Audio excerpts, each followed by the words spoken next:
All right, everybody. Today on the podcast, we have the badass Michael Vegas.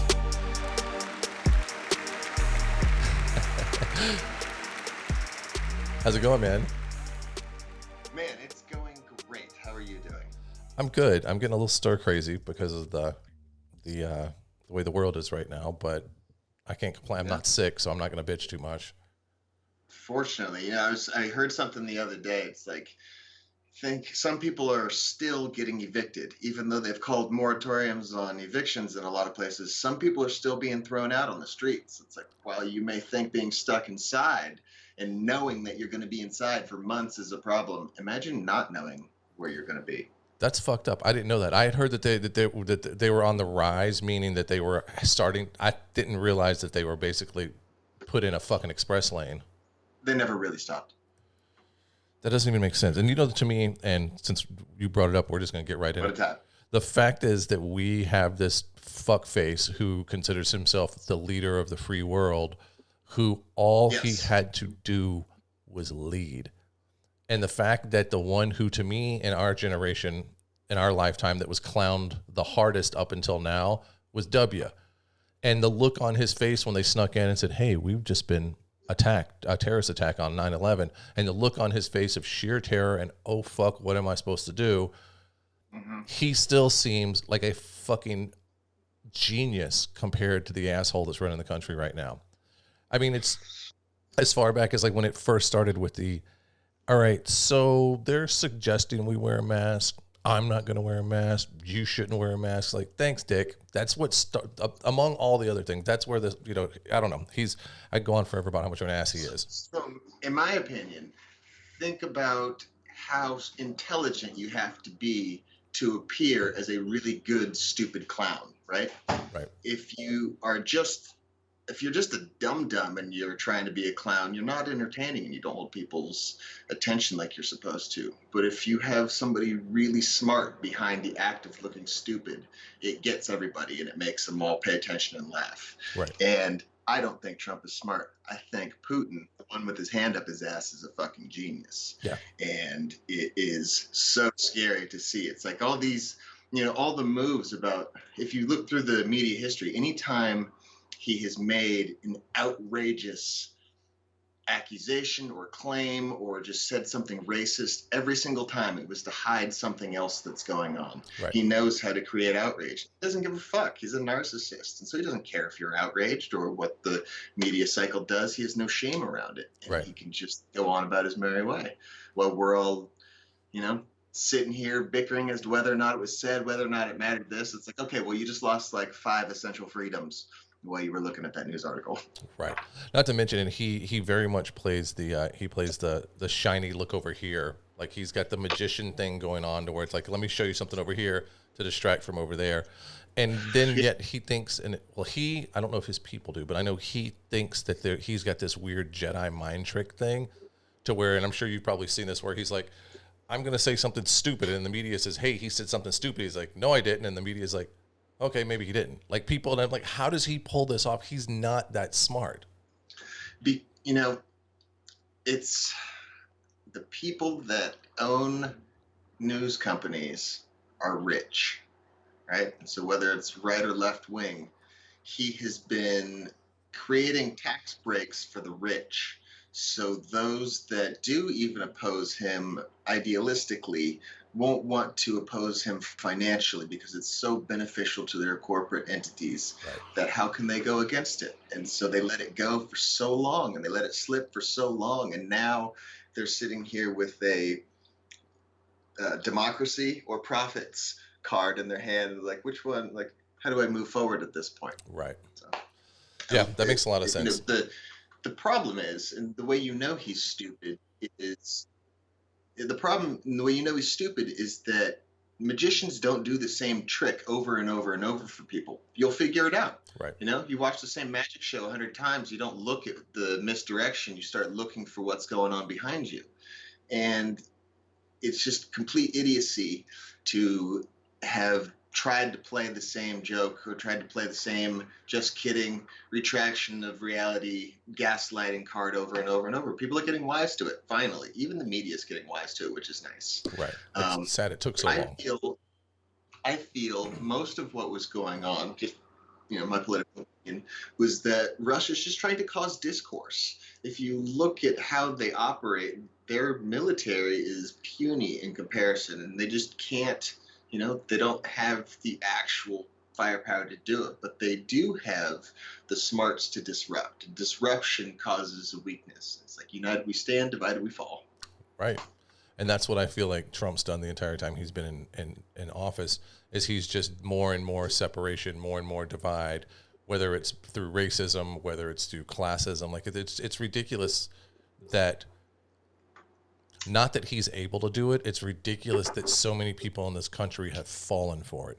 That's the part that gets me the most. It's like, we are a pretty badass country. We've got our flaws, like all do.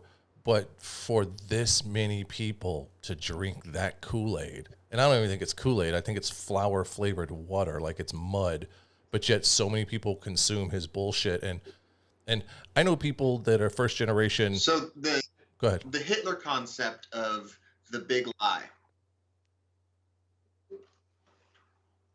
Hold on, you were cutting in and out, so I missed part of what you're saying. Oh, okay. What I was going to say is, I know people who are first generation people of color. So they're first generation technical Americans. One is Colombian American. Another one is Mexican American. The Mexican Americans' parents actually came over here and fought like hell to settle in and have a child so they could call themselves Americans and give their children the American dream. To this day, he says, build the wall, assimilate, and go the fuck home. And I'm like, if they would have done what you're preaching, you wouldn't exist and have the right to say what you say. And he was like, don't care. And he's a person of color. So it's like, I don't know. It's a hard thing. But anyway, you were saying something. Go ahead. Well, that's because it's been made a team sports thing, and it's identity politics. And if you disagree with any of these things, you instantly are thrown off the team. You see how Trump operates. Like, if you're not with them, you're against them. Right. And so, it's just people that don't want to be losers. They've already felt like losers for long enough. Like, sorry, you're still fighting for the losing cause and losing team. Right. Racism loses. It's really interesting how people will vote against their own self-interests, and so much of it has to do with, like, you just start forming opinions off of subconscious media intake and messaging, versus so many people now, especially Trump's base, are people that don't go research beginning to end where their information is coming from. And it's hard, even as someone that does try to do that as much as possible. Like, I get gotten. It's fucking difficult. There's misinformation out there, and there's a lack of reliability in news sources, and it's hard. It's very hard to disseminate your information from a fucking Niagara Falls of shit. Right. And that's the thing too, is I think a lot of people that do shit like that, I had someone the other day, I put something up and it was just about the mask, because I'm very passionate. If you're going to go outside, put a fucking mask on. I mean, right now there was a report that just came in this morning, I saw online, that Arizona is now, hospitals are at capacity, and they are now treating the American people as the same way that they did in Italy at its worst. Meaning there's now triage, and they now assess people. And if you are at over a certain age, if you are basically, if your chances of living are lower, or that you're going to age out sooner, then they're going to put more effort into the younger, healthier people, because at least giving them a second chance would be worth it. That's where we are in America right now. So anyway, I put this thing up about a mask, and someone was like, they came at me, and I'm just like, all right, you're a troll, and I don't talk to him anymore.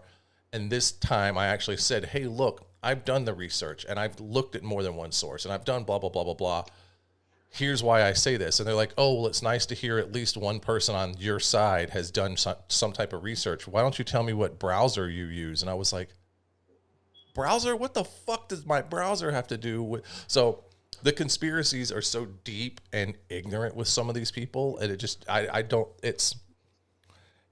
I don't get it. I don't see how people can become that brainwashed that easily with the internet. Almost any piece of information you want, you can dig and you can find. And I don't get how people can still maintain this much ignorance with this much information at their fucking fingertips. They just, it's a good question. People, well, so I grew up with a conservative family, and I was a right-winger before, in case you knew that. And like when I finally had to get out on my own and like live a life, and I traveled the world, and I started having friends that were POC, and I started having black friends, and I started like diversifying and taking in things. It's like, oh shit, man. It's not like I don't think I was a full-blown racist, but I was definitely ignorantly racist, as so much white privilege is. And like just hearing the words that came from my family of like, victim mentality. So much of the right wing is victim mentality. And like nobody wants to be a victim. That fucking sucks. But they're not. One of the things that I learned to do through 2 failing marriages was to blame myself, to truly blame myself, because if it's my fault, I can fix it. I know I can fix any one of my problems. Right. And there's not a lot of people that are willing to really try to take on the burden of problems around them and actually solve them to the core.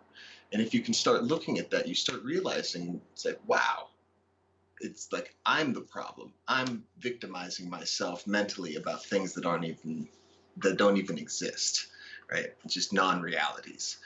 And if I start trying to tap into the mentality I was in back in that day, it's just like, God damn, no wonder these people act this way. It's insane. Right. And it's crazy too, because I think what you just touched on is that there's so many people in this world who instantly want to blame everyone else and not take responsibility. And then there's the overdoing it to where, well, everything has to be your fault because you must have done something. So it piles on, which isn't healthy either. But finding a way to sit there and go, hey, I'm not perfect.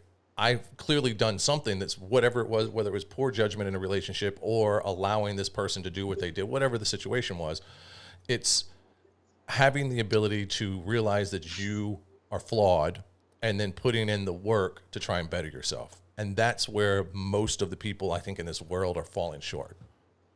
There's an addiction to victimhood, and it becomes part of your story. And it's really hard without experiencing an ego death or a major life change to give up your story about who you are, where you come from, and where you're headed. It's a scary thing, right? But when you finally get rid of that self, that addicted self, just like in the 12-step programs, or I can't remember the name of the prayer that they say, but it's like, give me the wisdom to fix the things that I can, and the strength to be okay with not being able to fix. I don't know the exact. And the intelligence to know the difference between the two. Yeah, and the intelligence to know the difference between the two. And that's really it, is like you put in that work to try to do it, but like be reasonable with yourself. The advice that I always give people, my number one advice to anybody, is forgive yourself. If you can forgive yourself for who you are and where you're at and who you've become, because you have been an unconscious person. Forgiveness requires consciousness and caring toward that inner child that you carry around in yourself. And when you can start forgiving yourself, you interact in this parent-child relationship that you are locked in with yourself through your consciousness and your ego and your id forever, right? Right. And so when you start becoming a gentle parent with your inner child through forgiveness, you really start to be able to grow as a person. And you can start to relate to other people too, and you can see and experience their points of views in a much more empathic way, because you have forgiven yourself already, truly, for the things that you don't like about what they're doing, because you probably did them too, because of projection. Right. Exactly. That's 100%. That's fucking solid. You're a deep motherfucker, man. I didn't know this about you. I love it. I didn't doubt it, but I love that we're having this conversation. Yeah, man. I just I wasn't always this happy. I had to figure it out. Yeah. And that, like I said, I mean, it takes the work, and a lot of people aren't willing to put that work in. Let me ask you this to kind of switch gears a little bit, and we'll probably come back around to this. But so I did do some digging, and I want to start with letting everybody know that when I first saw you, I used to have an office on the upper floor at the Armory, and I don't know, a lot of people know this, but we actually had a gym in the Armory, and it was right next door to my studio or my office. So I would see people walking up and down the hallway all the time that you probably regularly wouldn't see, or most people didn't see. And I would see you up there, and you were juggling. You just were waiting, and I was like, this fucking guy. One, you resemble one of my brothers a lot. Like, you look a lot like him. So I instantly, like, you caught my eye. But then, like, later I would see you doing the juggling and kind of doing stuff. And I was wondering, do you actually, are you just into that kind of stuff, or do you actually take it into like a level of, like, I don't know, clown, or, I mean, are you into that kind of stuff? I wanted to run away and join the circus, but not like really run away, because I love my family and I loved them so much. Like, I wasn't gonna ever run away. But circus, man, how do I do circus? Like, I want to be, I have this mindset of, like, I always want to be ready for anything, right? And so what if I had to circus all of a sudden?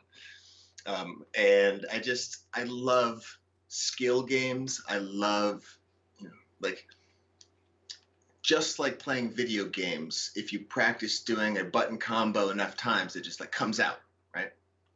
And in this real avatar world that I'm living in, if you practice doing anything enough times, like, that skill will stick there and it comes out. And, like, well, I wanted to learn how to juggle when I was 12 years old, because I went to go see Melinda, the First Lady of Magic at the Lady Luck Casino, Las Vegas, where I also was inspired by a Harlem Globetrotters-esque team of guys riding unicycles and playing basketball at the same time. So I was like, oh shit, I have to learn to ride a unicycle.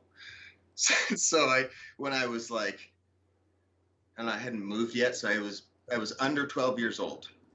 I taught myself to ride a unicycle, because I was just like, I got to know how to do that. Right. It was a weird experience, because nobody else around me knew how to do it, so nobody could give me any advice, and it was a fun position to be in, when people can only look at you and be like, I don't know, man.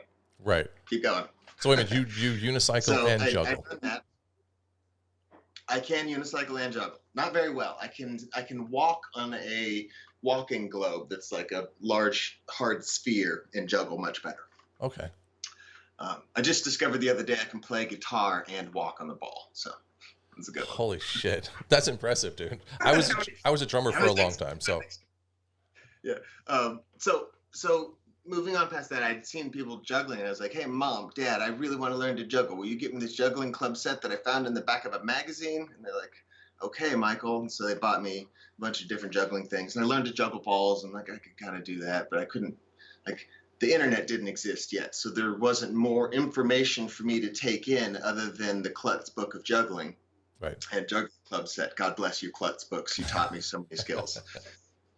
And I carried that skill with me for a long time, and I would just, do it occasionally, whenever. But it's like being okay at a yo-yo. You only have so many tricks, so you get, like, people like me, I get bored of things easily. So I got bored of that pretty quickly. Okay. And fast forward to 2012, when I had already started spinning, we'll go back. Started going to raves in 1998. I saw people with glow sticks on shoestrings spinning them around. I was like, that looks like fun yo-yo. Okay, gotta learn to do that someday. Right. Practice that occasionally. Fast forward to 2012. I'm already doing adult films at this point in time, and Chastity Lynn was standing outside of the old studio that I can't remember the name of at this point in time, and she was spinning poi. I was like, oh shit, I remember doing that. And so I picked it up and I tried it again for a little bit. I was like, my body remembered how to do it after all these years. And I was like, that was fun. I remember why I like doing it. I want to learn. I want to dive into that more. Here's someone else that's doing it. I've never seen this in person. Let me make friends and we'll learn more of this. Right. So I did a little bit. And, she was always a very independent person, went her own way. And I started dating this girl, Misha Brooks, who was friends with somebody that everybody called Master Ong. And Master Ong was this guy who just traveled the world and absorbed people's juggling knowledge. He's like a juggling robot. He's so good. And I became friends with him. And he, just pointed me in the right direction of like, hey, come hang out with me and my friends in the park. And you go to the park and it's like somebody's juggling, somebody's balancing something, somebody's doing all these things. And you're just like, this is what I've always been looking for. Circus. Holy shit. Yes. So I started making friends with all of these like circus performers or people that are practicing circus skills or just, performers in general. And that's what got me into fire spinning and juggling and all of these other things. But like particularly juggling, Master Ong is an excellent juggler. Excellent. And he started showing me that there were two styles of juggling. There's an American style where it's just like throwing things up and seeing how many things you could throw up in the air at once, which is cool. But then there was this European style of juggling that was called catch juggling, where it's like one thing you do at a time. And when you watch it, it's like this slow, synchronistic, thought out, choreographed, fluid dance juggle movement. And it's just like, it touches my heart in this right place. And I was like, I have to learn to do that. And so I bought 3 juggling clubs again, showed my parents that I could definitely juggle because I learned that skill. And then I just kept going and I do it all the time, everywhere. It's become so much more than just, throwing things in the air. It was the first activity that really required 100% of my attention to be able to pull off. And if you don't give it your attention, you get hit in the face. Right. Like instant feedback. You weren't paying attention, you get hit in the face. Like a very harsh master, you are juggling clubs. So it unlocked things in my mind about like how to learn, like how to break things down into smaller steps, how to look at your failures and back up and understand where things went wrong. And all they're just well-weighted sticks. You can juggle anything. Right. So like when I realized that, I was like, oh my God, these aren't anything. All of this has come from within all together in the first place. I started understanding sacred geometry more because of the patterns of how things move and like how that relates to the universe. And like it's taken me on this crazy, crazy journey that I'd never expect I would be on. So when you saw me juggling up there, I was in the middle of any one of those thoughts or experiences. Almost like I love juggling on the upper floor. What a beautiful place. It was majestic up there. Yeah, it is. It helped put me on a path to calm mind. And truly, that is what anyone is searching for, is calm mind. Right, exactly. My favorite place to juggle, and I will always say this, was the drill court at the castle. I could throw my juggling club as high and as far as I could as a human being and not hit anything. Yep. And I could run looking straight up, knowing that I will never run into anything before that juggling club comes down. There's nothing to trip on, there's nothing round, and it's evenly lit from every single direction. It's like, wow, I've never been to a place like this before. So this is juggle heaven. Also, yeah, I missed that drill court. I used to get to juggle all the time on the drill court when we would go to the castle, but they started renting it out to filming commercials more, and the security guards would be like, no, man, you can't juggle down here. Yeah. Like as cool as I can tell you this, the security guys were sitting there watching you juggle because of all the things they had to keep an eye on. They were like, all right, at least this is something entertaining rather than staring at a bunch of people walking. Yeah, totally. So I would go juggle in all different parts of the castle. I love that place because I want, as a content creator and as someone that's looks with my photographic eye, I want everything to look like a set. I want everything lit nice all the time. I just want to be able to gaze around and be like, I'd take pictures of this. I'd make something here that feels great. I want to live on a set that's well lit, but always evenly and nicely lit on the eyes. Right. And that castle had that all the time because of the riggings and trusses and the lighting. And so you could just go explore a real castle full of wonder and crazy things. It was so cool. And I felt so blessed to get together. God, the upper floor, That was where it was at. It was like,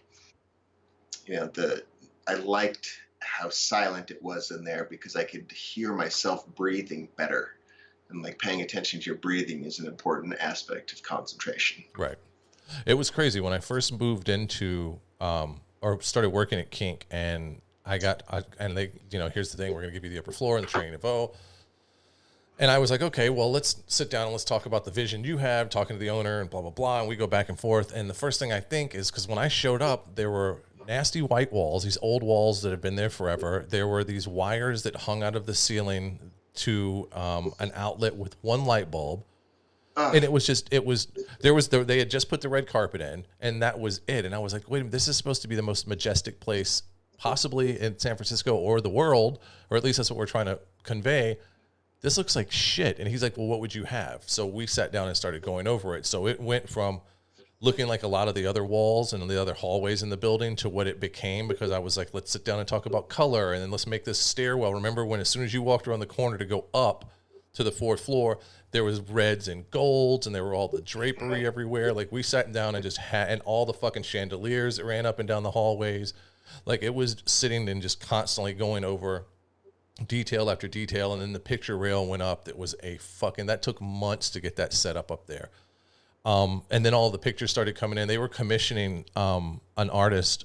I don't know where they were from. I think they were somewhere in Asia.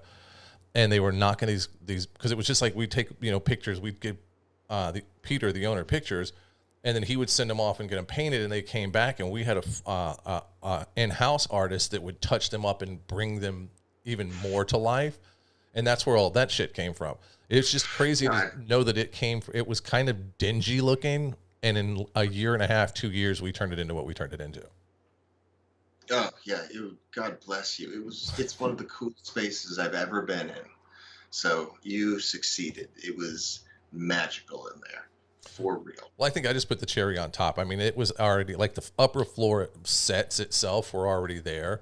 It was just the ambiance. Because like I said, if you walked up and you wanted to walk into that room, we had to sell it. Because if you came to the parties, like it was an event. It was a thing. Yeah. And so we were like, we need to make this the thing that we're trying to sell, not a room that everyone walks into. So, yeah. But it was everything that was in there, dude. The tables, that big, massive table that was in the dining room, I think that was like a $75,000, $80,000 table. But you remember, like you sat, I think there was 100 people that could sit at it, and it had all the custom tie points and like the stocks for the heads and shit. So, I made Casey Calvert crawl across it multiple times, getting whipped, and it was just like I love that table. I watched it in the drill court being built, and it was probably a month or so, maybe 2 months of them building it. Like that one, because it was wooden, and then they had the center part that was just like, I forget what it was, but it was like a shaved bark or something. And basically, if you sat them in the right order, you could see the bark, the pattern stay continuous all the way through the whole thing. And it was such a big deal to the person that was building it for us, that said that if it fucked up in any way, then he was going to have to start from scratch and redo everything, because he had to have it that certain way. Hence I think it was $75,000 for the table. It was fucking crazy. God, that place loved setting money on fire.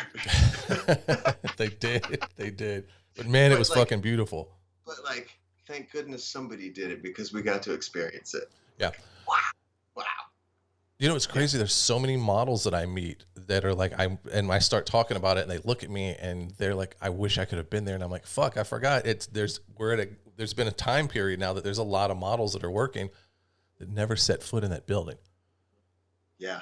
That's just crazy. It's like this mystery era that is now once was. Yeah. And the people that were there, like you and I, and obviously all the other people, they're the people who have it in their head. And I think those are the memories that will stand out at retirement. Like we're in our 60s and 70s and possibly 80s. And we're like, oh, you remember back in the early 2000s when we'd go to this castle?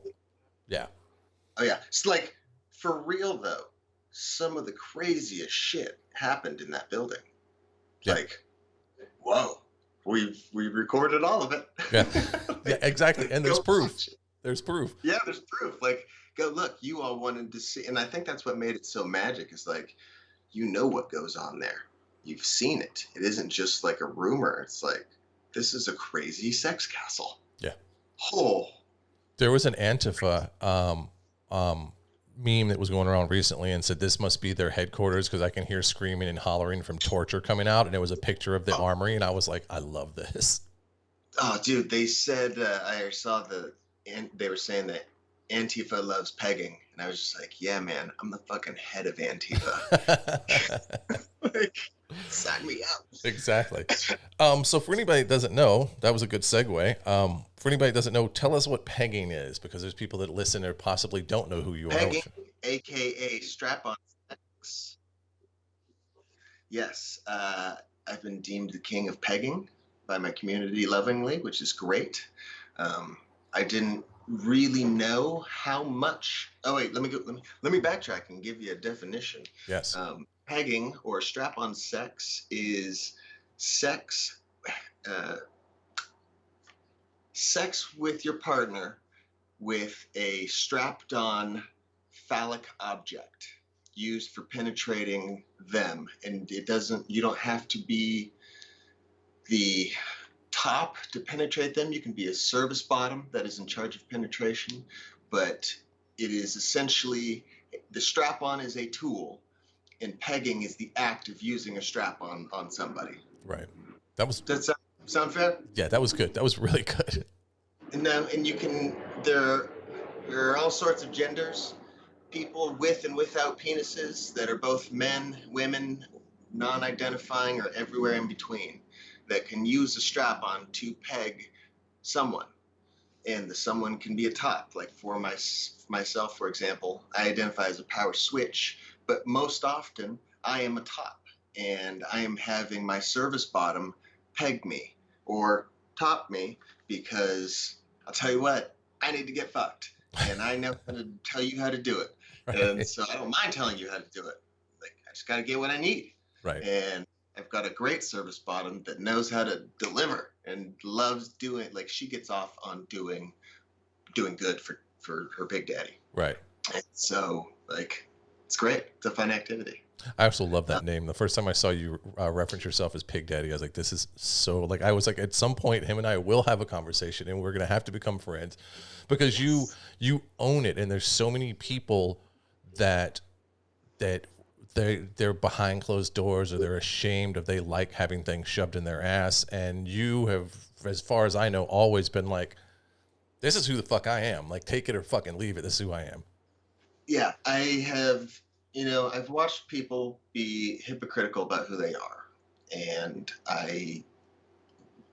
before I did straight porn, I did gay porn. And the very first gay porn thing that I did was get pegged by Mia Leilani. Right? I miss her. And so, yeah, me too. And she's still around. You can talk to her on Instagram. She's still there. And you should have her on the podcast. I should, because I've known her for I've shot her for years. So, but anyway, go ahead with your story. Yeah, she's cool. Anyway, so she's the one who pegged me, and I was like, we're just going to backtrack and give you the whole journey on how I got to where I am. Okay. When I was 16, I started touching my butt because in an AOL chat room, a definite woman on the other side of that internet line told me to stick my finger in my ass and see if I liked it. And I was like, yeah, I'll do that. That sounds fun and weird on the internet. And so I did, and I was like, all right, no, whatever. That was taboo. I called people gay for touching their butt before, but like, I'm not gay. Like, I did that. Like, whoa, crazy. And so, so I was like, I'll do that, whatever. And then, I went through a whole dramatic life point of, I was like, had so many dramatic relationships with women, and it found out that, I was being told that I was hurting women. So I was like, well, fuck, man, maybe I'm supposed to be gay. Like, maybe I'm not good at this. I'm going to go try that. Like, but like, I don't want to have a relationship with a guy. That feels weird. What if I don't like, maybe I don't like sex with a guy. I don't know. Let's go. Where do I even start with that? And so my friend that had already made contact with Mike Hancock of Hancock Studios, bless them, treated me like gold. Awesome. They are defunct, unfortunately. And, they before I understood about STD test. They went, everybody got tested, and they explained the process. And I was like, it's like, okay, like I'm gonna get to make money having this weird experience with like maybe something that I'll think is super cool. Right. So I went and I did it, and I was like, I mean, like the whole like how ashamed I felt of it is probably what I liked about it the most, because like a lot of shame in my life. And so like I did that, and like I ended up doing 8 scenes total over the entire time. I was like, it was cool, but like just never, I tried to like it. It just never felt like my heart was in it. But I liked the weirdness of it, and so I think that's what I was able to like sexualize and have fun about the experience, and the fact that I got treated like royalty when I was there, which was like, that was awesome too. And so I stopped doing that. I never planned on doing porn again. Fast forward many years, I started doing mainstream straight porn, and when Donnie Long was still around, he tried to destroy me with my gay porn past, and like, like, you got proof right there. What am I gonna say? No. Right. Whatever. Like, yeah, man. I know how to. The way I was brought up, I was able to own who I am as a human being and laugh at myself, and know that people only hold power over you if you are affected by what they're saying. Yeah, right? Exactly. It's like, you learn that from a nickname. Like from the days of nickname calling, of course you're going to get a bad nickname. Just don't react to it. Mine was a stupid rhyme. Michael, motorcycle, turn on the key and watch him pee. And I was like, God, when I was a kid, that pissed me off so much. It's like, just stay cool, man. Stay cool. Don't react to it, right? Like, whatever. Turn on the key and I will pee. so like, but like, just early days, you learn to not fall victim to things that don't really affect you. And you just take away its power. And so like, I was like, yeah, I did. And like, I own my journey as a human being, because like, it's weird. It's fucking weird. And at this point in my life, I had already had a motorcycle accident that I died I broke my neck and a bunch of places. I broke my C1 and C2 vertebrae. I'm still able to walk, and I'm just like real stoked on that. And so, coming back from all of that, I definitely was like, I am going to be who I've always wanted to be, and like, fuck everything else, because the veil of bullshit was lifted. Yep. Like, like I don't care about anything except my life anymore, because I got another chance at it. That was like, and that's the message I'm trying to spread. It's like, everybody live your life, because like, this is the one. Like, most people don't get a second chance. You don't get a second chance. Like, this one's really cool. It's worth being alive. It's great. The reason a quick story around that. The reason I came back is because I want to spread unconditional love, true unconditional love for your fellow human being in the world. That's my purpose on earth. Here I am to do it. Take that message with you. I love that. I love it. Anyway, and it's just like, I was going to be a firefighter at that point in my life. I lost my job that I had just gotten because I got a motorcycle accident. Now I'm a liability, understandably. I go through nursing school. I get my LVN degree, but I was just like, I was in a hospital all the time, and I was watching nurses burn out left and right. And it's like, oh my God, this is actually an office job. This is the worst thing that I ever signed up for. Right. Fuck no. Like, but good. Now I know how to help people and keep you all alive. Right. Excellent. Great life skill. Didn't feel wasted. But I needed to do something that was really going to work on my soul and like make me a happy to be alive person again, because I was like, yeah, I came back, but I got divorced from my wife. My life fell apart, and my first wife decided to tell my parents that I did gay porn behind my back because she was trying to destroy my life, and I had to like work on that relationship with them disowning me and going through all of these crazy things that happened in my life. And it's just like, man, I gotta have some fun again. Like, I want to do something I've always wanted to do. I want to make movies, and I want to fuck, and like, I love porno, and like, I've always been the guy that has sex in the middle of my parties. I can do porn. Right. I'm a handsome fellow and I can act. I can go do porn. I'm gonna go do this. I liked doing it the first time, but like, now I want to make a movie. And that was when Digital Playground was on top. It's like, one day I'm gonna go have sex with Jessie Jane. I will do it. And so like, yes. Mission accomplished. Thank you, Jesse Jane. You're wonderful. Miss you. And I, I convinced my way into porno, and I've just been so happy here since, because it has been a place where I've been allowed to thrive and be myself and truly express who I am. And because I was put around so many people that had so many varying degrees of sexual shame that they've carried with them, and it's like, wow, I get to openly look at all of your sexualities in so many ways, and like see, like I'm an astute person. I can see when you're hiding parts of your sexuality and like hiding things from me. It's like, cool. Like you like keeping secrets, and like that's got your thing, and like that's your fetish, and like, great. This is so much fun. Like, what an interesting, diverse group of people willing to share your sexualities with the world. That's such an interesting concept to me. It's like, we're all making our way in the world today and like having a weird sexual experience, and it's such a beautiful thing. And I started developing this. I started out again when I started doing more anal stuff. Pause in the story. Started doing more anal stuff when I was 27. So like, I think I did ecstasy for the first time, and I had a girl touch my butt when I was on ecstasy, and I was like, there was no more shame around it at that point in time because I'm not on ecstasy, and I already knew that I liked it, so I was like, I was into it plus remove shame. Oh, what a cool, like that was great.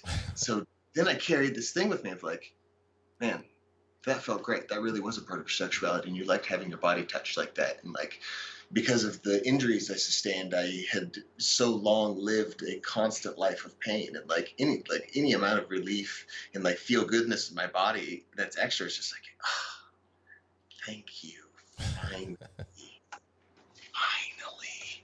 And so I started, like, I know that's what I needed sexually, so I started expressing to more and more partners about like, hey, you want to touch my butt? I'm in this group of weird people now having weird sex, and like, yeah, of course they'll touch my butt. I hear girls on set talk about it all the time, about how they like doing it. So it's like, all right, I feel safe. I've built a community where I feel safe talking about this to this degree, and so I was able to talk about it and able to experience it.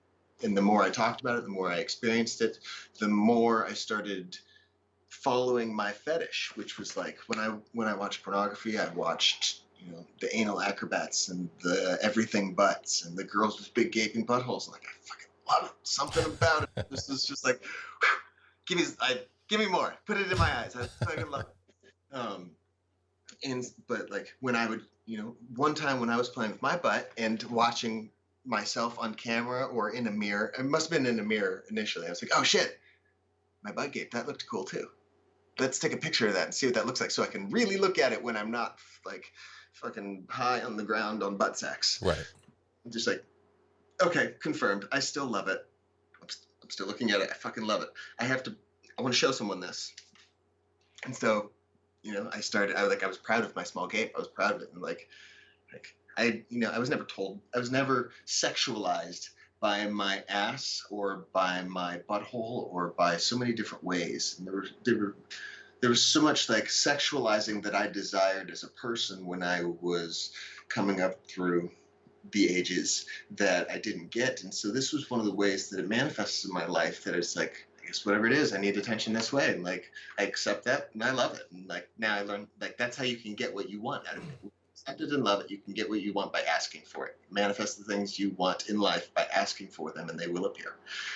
Say it out loud enough. Maybe you need mustard and you were just thinking you need mustard, and you're like, man, I really wish mustard was here, but nobody said it. And if you just said, man, I wish I had mustard on this ketchup fucking only hot dog, somebody could be like, oh, I got mustard over here, mate. Yeah. Here's your mustard. Right? And you're like, oh shit, just fucking say it. And it can really be true. And it's true across all things in life. So I started talking about it more and manifesting the things I needed more. And I had learned that through just sheer practice and going back to Circus, I always liked geek shows. Sorry if that's the wrong terminology. But like, I don't want to consider them freaks. Right. I don't think it's, but it's sideshow. That's what I'm gonna say. Right. Sorry for the inappropriate nomenclature. And it's like, I used to do this trick where I could suck my torso in really far and like show my entire rib cage and like show the thing underneath. It's like I just like doing fun weird tricks and grossing people out and doing strange magic tricks because like that's who I was as a kid. That's that's what my weird surroundings produced as a person. Right. And you owned it though. And I owned it because it was fun. Like I told Susie Q this the other day. The reason that people hate on me is because no matter what, I'm having a good time. If you want to spite everything and spite the world in the best, most positive way possible, always be having a good time, even in the bad times, right? You can learn to enjoy the bad times because it makes the good times shine brighter. You can learn to enjoy the bad times because if you reflect on them later in your life, you'll realize how many valuable experiences and lessons came from those moments in your time. So if you can, instead of wasting your energy on feeling sad and sorry for yourself and reflect on how, where, and why, and really looking and understanding this point in your existence, whether it feels good or bad, you can really everything becomes gold. It's like turning your thoughts into gold, turning negative thoughts about things into good positivity. It's alchemy. So learning to do that, man, I don't even know where I was going with that. Learn to do that trick. I did one thing that you said though, that I feel like, when you said people hate on you, which just blows my mind because everything that I've seen or heard about you, you seem like just a phenomenal human in general. And I've noticed that with me and with other people that when I see someone hating on them, it's usually out of envy because they want what you have, whether it's your happiness or whether it's your confidence. Because like I said earlier, there's a lot of men in the straight guys in the industry right now who love what you love, but will not dare say it out in public. Okay. Thanks for putting me back on track. And so, once I had learned to say it in public mildly, I had started amassing this content of great gaped butt pictures. And when Tumblr still existed, and I was going through things like, I feel like I came to the end of the internet. I started seeing repeats of the same things. And I've got a large vocabulary and a creative search term algorithm in my head that will rival Pornhubs for sure. and so I was just like, man, it doesn't exist. What I'm looking for doesn't exist. What I'm going to start creating and sharing is so part of my fetish also was exhibitionism of my gape and my cool butthole tricks. And so I started an anonymous blog on Tumblr called The Gape Gatsby. And I was the Gape Gatsby. It's revealed. But what really made me feel comfortable with this was building a community around this fetish. So if I came out about it and went public with it, even if I got ostracized by my current community, I would still feel safe in my heart and like I had some place to exist with my weird self. God bless the internet for making these places real for so many people now. Exactly. And so I partway through doing the Gape Gatsby, while I was having a butt sex moment, I had a moment of enlightenment. I was like, I wonder if peghim.com exists. Just Googled that. No, it didn't. I was like, oh shit. How is that possible? Shit. How is that possible? It's $12? Fuck yeah. So I bought my sweet $12 domain and I sat on it for a long time because pegging requires, in my professional opinion, seeing the guy's face in some of the shots for the validation of there isn't a shame around this. You can't, there can't be shame around this act if I'm going to put a pegging thing forward instead of an anonymous butthole forward. And I talked about it for a little bit with people, and I tried. I'd been amassing my content creation skills and library and equipment for nearly a decade. And I got to the point where I was like, okay, I feel comfortable enough now launching Peghim with my face because I know your secrets, everyone. You think they don't? Well, they do, and that's great. Thank bless them. You are lucky that they talk about your fetish behind your back because that means there will be other people that can know and be sympathetic to your situation. Even if you don't know, they are carrying your secret for you and helping lighten the burden for you. And, one time it just takes being the brave one to jump off the cliff first to see how deep the water was. Right. And in this situation, because in my life's motto is do dangerous things safely. I had made it safe for me to make this jump, and I did it, and I was rewarded with peghim.com and the success that it has had. And it's a great old time. And when I came out about it, the thing that still felt so taboo to me was the extremeness of the size of objects that I was putting in me. Like somehow larger toys made me more gay than what the fuck sort of logic is this, Michael? That's crazy talk that you've told yourself in your head. And I have, just like I said it out loud then, it's like, oh yeah, you're right.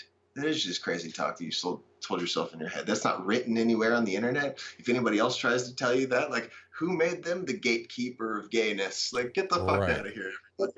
So I started realizing also, pro tip, if you want a bigger gape, you got to use a bigger toy, because the more you relax your butthole and the more worn out it is, tired, stretching, running a marathon, the better it can relax, and relaxing is what the gape is from.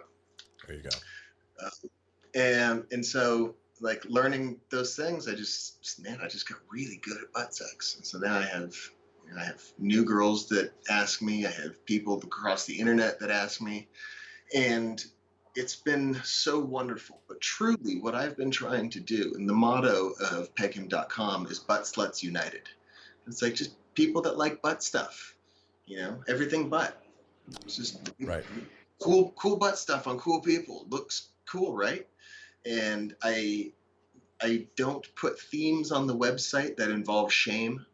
I won't shame anybody for it. And it's very, very hard to shame me. And I had built I've built enough clout in this industry, and I have I've already been outed as having done gay porn. I've already been clowned on. I've already had people try to destroy me. I've already been through the ringer, and it's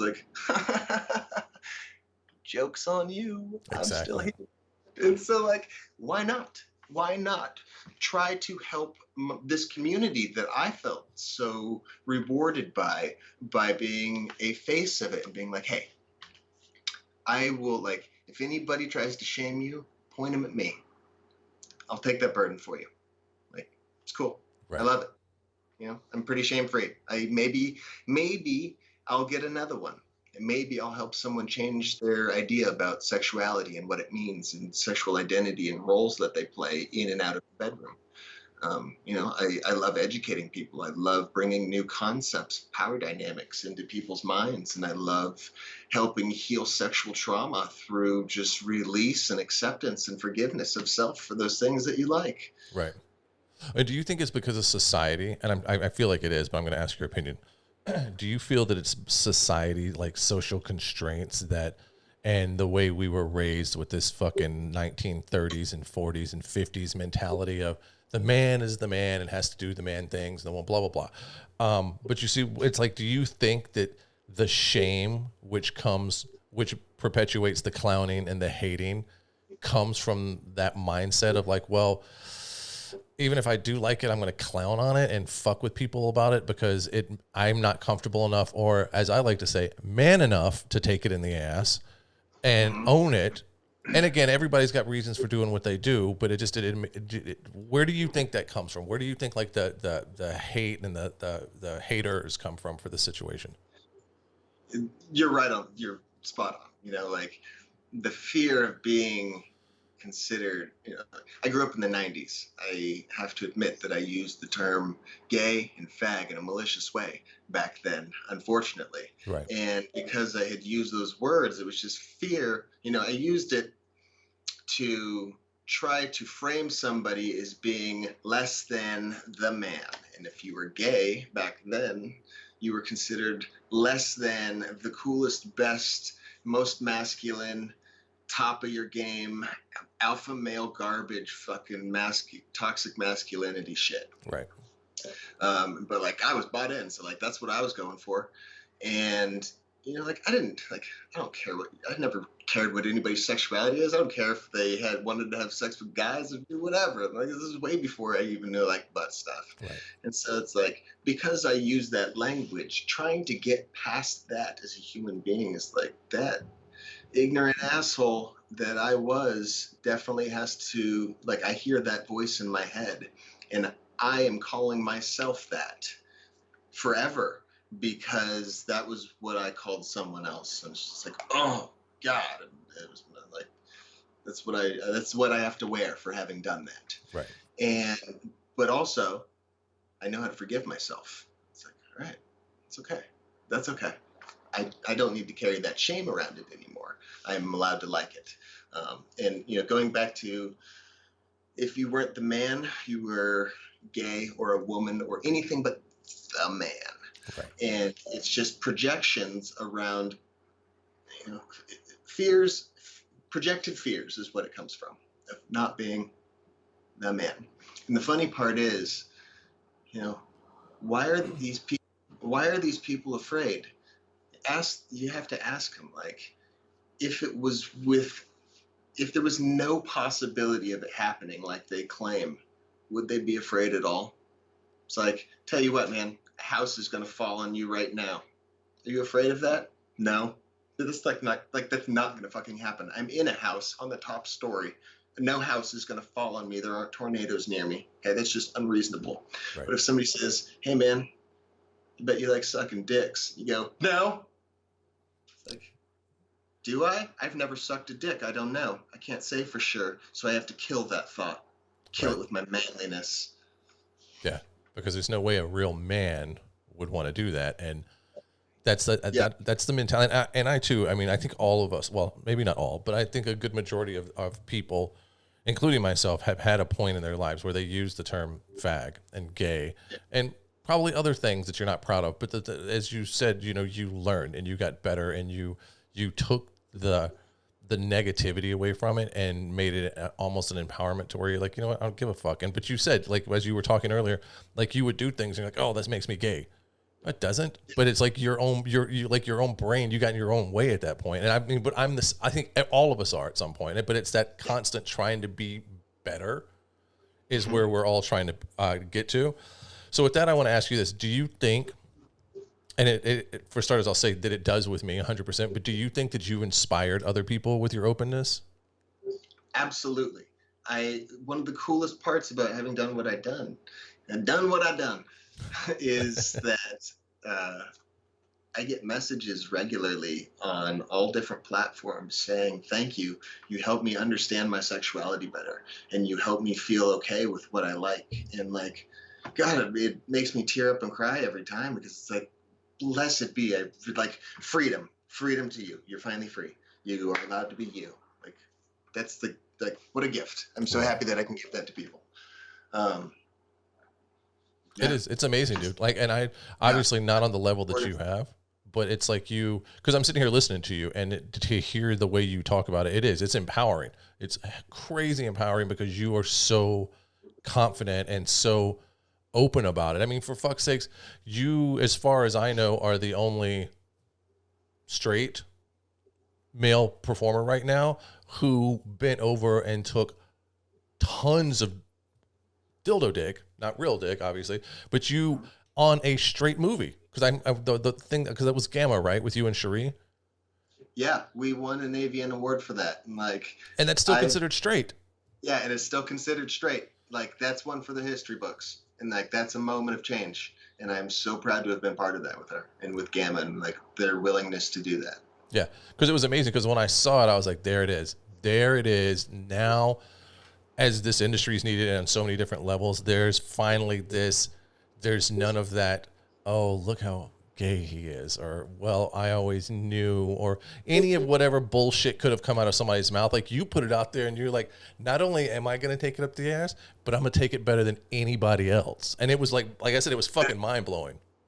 Yeah. It's like, You want to see some shit? Like, you want to see a good ass performance? I'll show you a good performance. Right. Like, I love getting fucked in the ass, but I'm also a performer. And like, anybody that's been in a sex scene knows that there's the sex you're having, and then there's the performance you're giving, and trying to balance them all out. Like, what a fun time, because I got to do 4 different roles. I topped Cherie in a regular boy girl sex scene before we did the pegging scene. And so like, I got to be, just doing my male performer performance, Michael Vegas stuff, and then I'm doing the real Michael, like connecting with her, having great sex because we have great chemistry and I do great scenes. And then it switched into bottoming to Cherie, and it was so much fun. It was so empowering. It was so great. A lot of where it comes from and the content that didn't exist is that anytime there was a guy that was bottoming, it was either like really sweet to him, or if he was getting just like fucking destroyed in the ass, which is what I like having done to me, he was the sub, and it was not his idea, and there had to be like this pain and shame around it. It's like, no, man, like, just go get fucked. Right. You could do like, and because I have been making mainstream porn for so long, and I've been doing Naughty America and Brazzers and Kink, and like I've started understanding the movie making and the introduction process, and like how to create fun little setups for movies. And it's like, you just like everything else, and just like Transfixed that Gamma started doing, it's just like, just make a movie with these themes. It's not that hard. Right. Like, normalize it, make people see this content that they see everywhere else is a normal thing that is produced. And don't put the bullshit stigma around it. Like a good example that I like to use, and now I'm going to use yours as well when I tell stories like this, excuse me, is that like Angela White, I don't know if you've worked with her, but she has her line of Angela Loves Women. Well, Angela has, she's used, I know at least one, I think it was Natalie Mars she used, and it may have been more trans women, but she makes no secret, because there's still unfortunately a taboo in our industry that's like, well, she's trans. She, you said, is she, right? So Angela has used trans women in hers, and I applauded her for this when I did a podcast with her, because I was like, you didn't go to AVN, you didn't go to XBiz, you didn't fucking have press releases, you didn't say, look at me, you didn't say shit. And she was like, JP, the reason why is because I made a movie called Angela Loves Women, period. Not cis women, not trans women, women.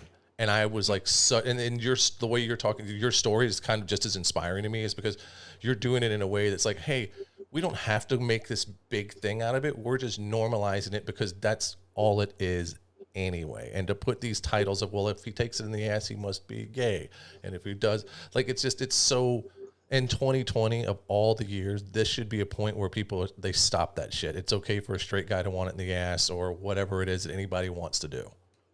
Mm-hmm. Mm-hmm. And I talk to these other guys that are doing stuff, and like, they're doing butt stuff on their OnlyFans. They fucking love it. So like, good. Yeah. What a good start. I'm so proud of you to be able to speak those words out loud so you can normalize it. It's the beginning. Yeah, because all of you guys, and me included, I think, when we're on camera. I was one of those guys. So like, I'm speaking to my past self also. Okay. Yes. So, but having, being male figures in this industry, people look up to us for whatever reasons, but they look up to us.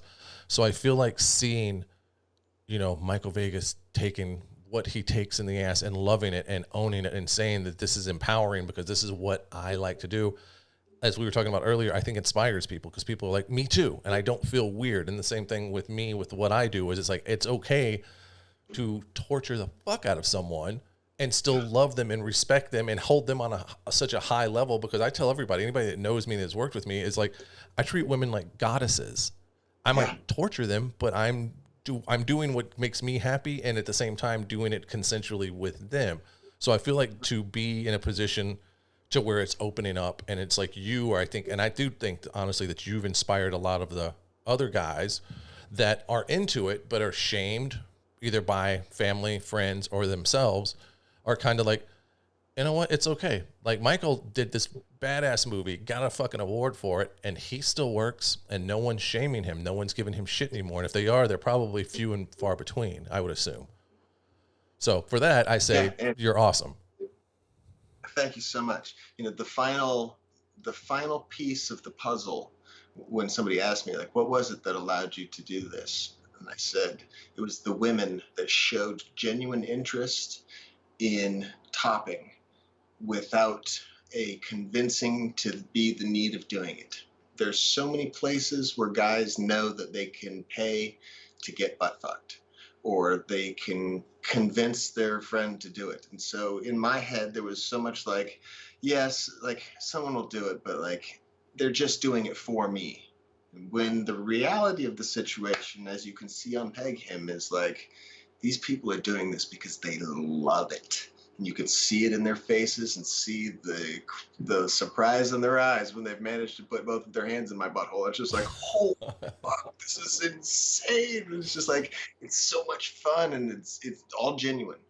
And so it's like showing the male audience that like these people are real and they really do exist. And the girls that you thought that weren't into this stuff, they are. Yep.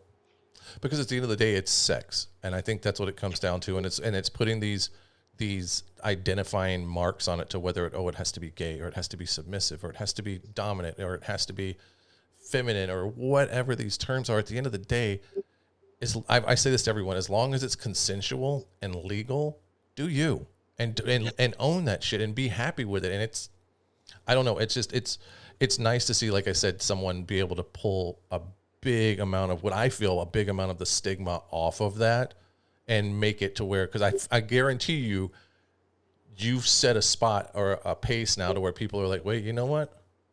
I want to do a movie like that. And it may not be to the level of you, because you, sir, are a fucking artist with what you can do with that butt. But I feel like it's set a precedent. And I think people are going to start kind of letting it out a little more, because at the end of the day, like I said, it's just sex. And anybody that it pays attention knows that the male G spot's up there anyway. So Oh yeah. why are you neglecting it? Yeah. So Exactly. Thank you. So let me ask you this, because I love that, and I love that we got to talk so much about that. You said earlier, to kind of change gears, you said that you traveled. You took some time off and went traveling. Like, where did you go? Was it just like around the U.S., a region, or did you go to Europe? Oh man, in 2018 and part of 2019, I got to travel as Stormy Daniels' personal photographer with her on her tour bus around the country into strip clubs, and I have footage that no strip club owner would ever let you take in the real world for any reason. Oh, Just shit. clubs full of people with like it was insane. It's like straight out of a movie. I have photos of money raining down from a balcony as there's like she's like an angel on a stage. Like Holy so shit. like that's one trip. Yeah, like I'll show you over here. Like, so this was a trip to England. This guy over here is one of my favorite photographs I've ever taken. You can kind of see it. I was on the back of a horse, and we were swimming out to sea on the back of a horse. Did you know horses can swim with you on their back? No, I did not. They can. And so it's a picture of another guy on the horse, and it just looks like you're swimming out to ocean. And I printed it big enough that it feels like a real sized horse head. So it's like every day I look at it, I'm just like, oh, That's beautiful awesome. experience swimming on this horse. If you look at the Soul Thief Vision, which is my artist page, my photography stuff, you'll see I always have my camera with me. I'm always taking photos. Like yesterday we were up in Monterey and we were at Monastery Beach, drove home, and I got some really cool shots of, this is way further down near Hearst Castle by this time, but we got some shots of elephant seals fighting on the beach for like mating season stuff. Like, Holy shit, dude. It's insane. Awesome. Like stuff I've never seen before. Like I've seen elephant seals, but they're always just chilling on the beach. But like, no, man, these guys were battling in the waves, on the beach, everywhere. Holy fuck. The sounds they make are like my gaping butthole with lube in it. It's like, it's gross, and cool and weird. And God, like, so that was a cool experience. Hurt everywhere. The Soul Thief vision was about, like, I go so many places and I feel like I fill my eyes with scenes of wonderment. Like I said early on, I want everything to look like a set. Like, everywhere I go and everything I want to see, I want to be finding it beautiful and inspiring in some way as much as I possibly can. So I'm like always searching for the beauty in things. I'm always looking for a great shot to take. Camera phones have been a blessing because you can always take a photo. You always have a camera with you. My dad, who was a cinematographer, who actually did the underwater cinematography on the original Roger Corman movie Piranha. Wow. He was an underwater photographer. And so like I grew up, like, you can take a camera underwater, you can take it with you on land too. So like always have a camera. Right. And you can always take a cool picture of something that like I want to experience later. And it's cool. It's cool now because I post so many old photos, and it's like a time warp that comes back to like wonderful experiences that I've had. Even like you can be broken down on the side of the road, but like take a cool photo of some roadkill, and you can go back to that moment and just be like, oh, remember when I broke down on the side of the road? Well, now I do too. What a crazy time! Like, right. It's like I've always been keeping a photo memory book. My family's always kept photo books of things that have gone on and events that have happened. So like, just it's part of who I am and what I do. And right. I tried to, because I got to be around so many professional photographers in this industry, I feel like I got pretty good at it. Right. Now, real quick before we go too much further, because I want to make sure that we've got this. Spell out your if you don't mind, because you said it's the Soul Thief. The Soul. Like Soul. Okay. Thief. Like I'm stealing your soul. Right. Vision. The Soul Thief vision. All right. I love that because like I as you were saying it, I'm like, I gotta go see it. But you said it a couple times really quick. I'm like, shit, I don't think I got it right. Yeah, I'll send you a link to it. Okay, cool. And I agree with you 100% because about the photos, and I'm the same way. Like I step back and like I have more pictures of following like my wife and my son because there's that moment that I'm seeing and I'm just like clink, and it is this blessing to have the phone because that's how I got started in this industry, was a photographer. So I too have that kind of like I have this craving. And the shitty part is like through the better part of the 90s, I was in my 20s, I was acting crazy. And if you had a camera, it was a disposable one, or either you really spent the money to have a camera. And most of my 90s, most of my 20s, unless someone else was around with one of those cameras, there wasn't a lot of photos, which is crazy because that's when I was going through and doing some of the crazier shit I had done in my life. I was a musician. I was just a fool in all the best possible ways, but very little proof exists today because it's just we were doing rather than capturing. And now I'm at the point where I'm the same way, where I'm like, I've got to take a picture, I got to get this, but I'm not on the level that, because there's also the overdoing it, I think, where people spend so much time photographing everything that they do. It's like, how did you enjoy that meal? Because you had 15 photos of every part of the meal that you sat down for an hour. When did you even have time to eat it? See what I'm saying? But there are those times where you see that perfect plate and you're like, all right, this is worth taking a half a second and taking a great picture so I can show people and be like, you got to come back to this restaurant because this food was so fucking fantastic. Did I freeze on you? In and out. This is terrible. Yeah. Am I back? You're back.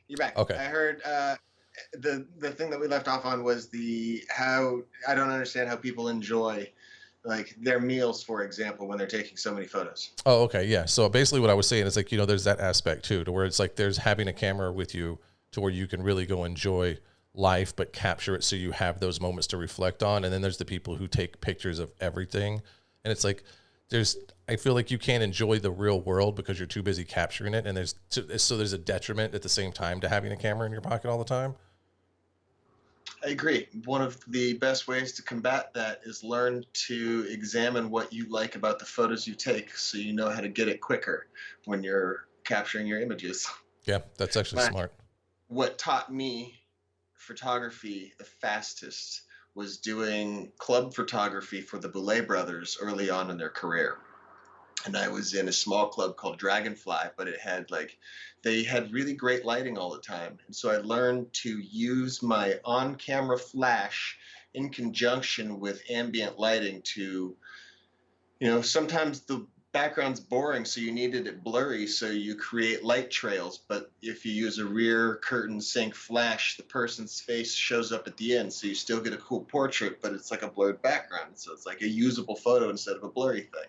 Or like you're in the little garden area that has just great ambient lighting, so you can put, it's just like so many different lighting situations, because it was like if you know anything about the Boulet brothers, they produce and create and are stars of the show Dragula.